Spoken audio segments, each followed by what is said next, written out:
We are here in the kitchen today with what promises to be an awkwardly staged video. Our topic this week, favorite meal to cook with recipe.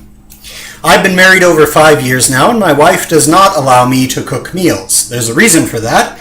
Lori hates eggs, and when I was a bachelor, I used to stretch things, protein-wise, by very often putting a fried egg on top of the thing that I'd just cooked. I'd make a plate of rice and beans, put a fried egg on top. I'd make a veggie burger, fried egg, piece of bread, that sort of thing. And Lori remembers this. She does allow me to make my chili, which is the best chili in the state, but time and discretion does not permit us to divulge that recipe here today. I thought instead I would go with something a little bit simpler and make an instructional video on how to make a proper cup of tea, which I guess when you think about it is a meal. Tea.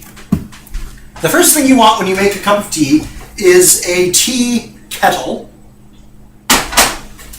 and a teapot. A lot of people when making a cup of tea will put a little hot water in the teapot and swirl it around.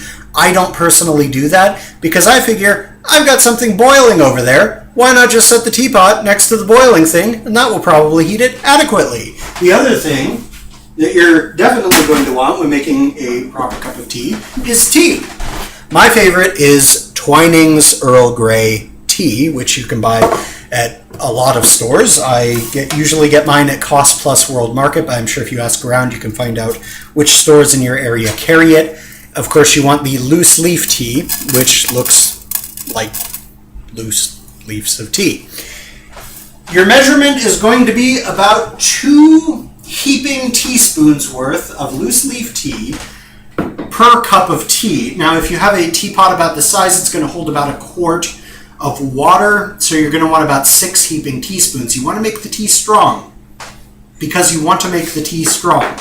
And I'm kind of past the point in my life where I need to measure out these things. I just kind of eyeball it, but you may want to measure out 6 heaping teaspoons per quart. Very good.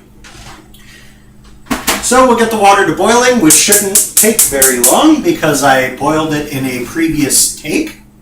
Should start whistling any minute, but I will take a moment to say that, of course, this whole process of making tea is an experience beyond just having a cup of tea in hand that tastes properly.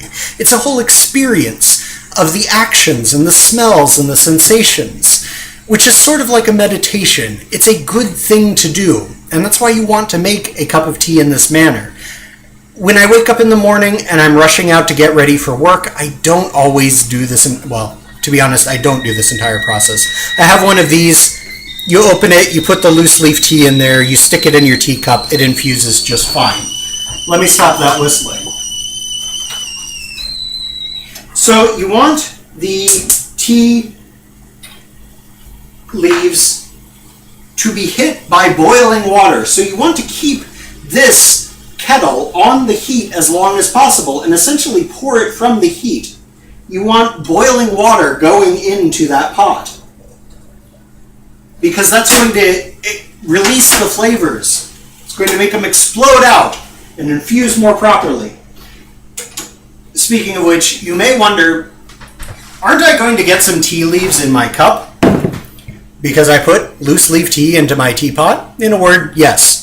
It's not going to hurt you, and after a while, you're probably going to come to appreciate the flavor and enjoy the experience of having a few tea leaves in your teacup. Let's talk about the cup a little bit. A lot of people will use a teacup like this, and it sort of goes out like that, or one of those small, squat, flat ones with the rounded bottoms.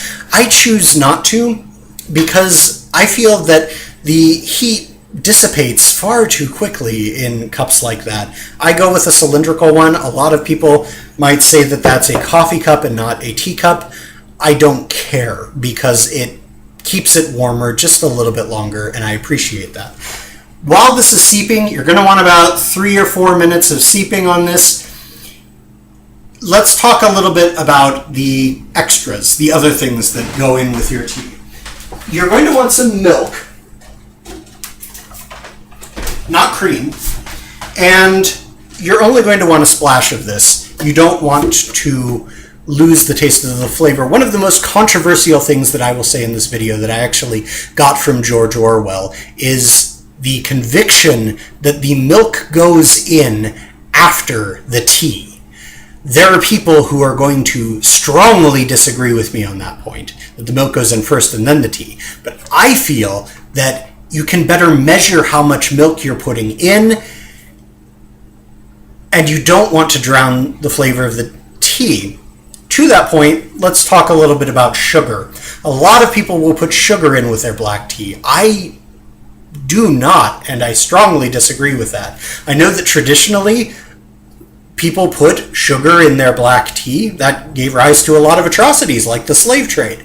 But more to the point, I feel that if you are sweetening it, what you are tasting then is the sugar. What you are making is a different drink. You're making a sweet tea.